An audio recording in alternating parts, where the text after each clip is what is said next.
The Comet and the Tornado is, if anything, a prequel, you could say, to the last lecture. It's the story of, well, it's my personal story of having come to Carnegie Mellon in 1981 and my journey through the years from drama into working with computer science and then ultimately the Entertainment Technology Center. But it's also the story of how this rather wild, crazy drama professor got together with this, in his own way, wild and crazy computer science professor. The title of the book, Randy named half of it because it was during the last lecture when he was describing his, the 6 years that he and I shared an office. I mean, our desks were next to each other. And in the last lecture, he says, sharing an office with Don was like sharing an office with a tornado. There was just so much energy, and you never knew which trailer was next. And I had never had anybody refer to me in that respect, but the more I thought about it, the more I thought he was correct.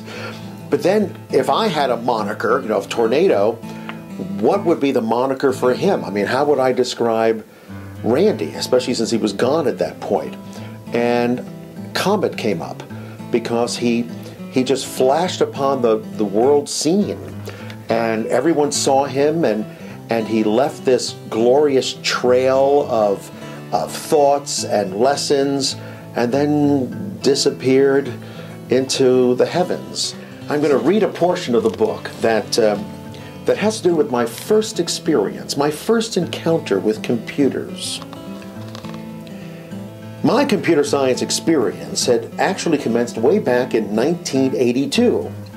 That year, IBM and Carnegie Mellon reached an agreement whereby new contraptions called personal computers would be distributed throughout campus to department heads and administrators.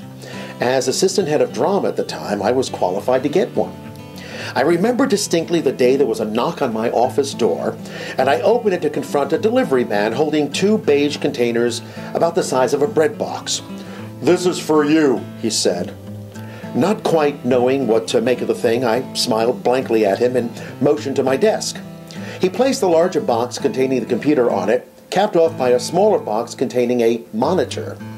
He connected some cables, grunted, and then handed me an owner's manual about the size of the Manhattan telephone book.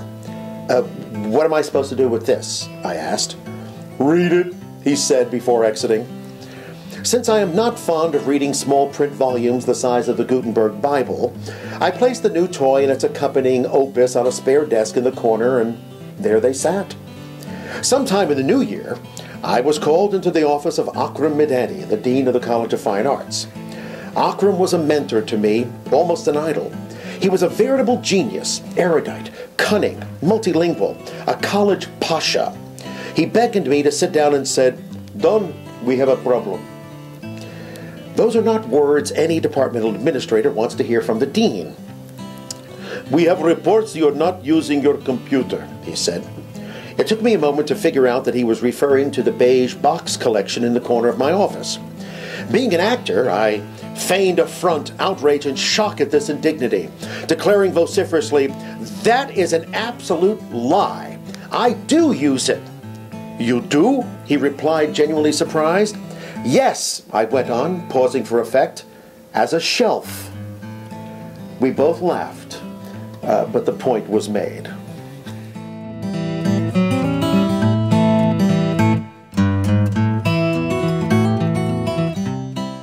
I mean, one of the really cool things about the book is it uses a technology developed here at Carnegie Mellon, synthetic interview, and it's in the book. So the book comes with a printed copy and then an interactive DVD. And ideally, if you're interested enough about what I wrote, you're then able to put the DVD in and ask me like 250 other questions about life, about history, about philosophy, about attitudes, you name it, as a way of getting to know me more and also what we do in the ETC more. And if everything goes well now, every book will have to have a synthetic interview in it, and then we'll rock big time. So I'm very proud that a book about the Entertainment Technology Center has technology in it.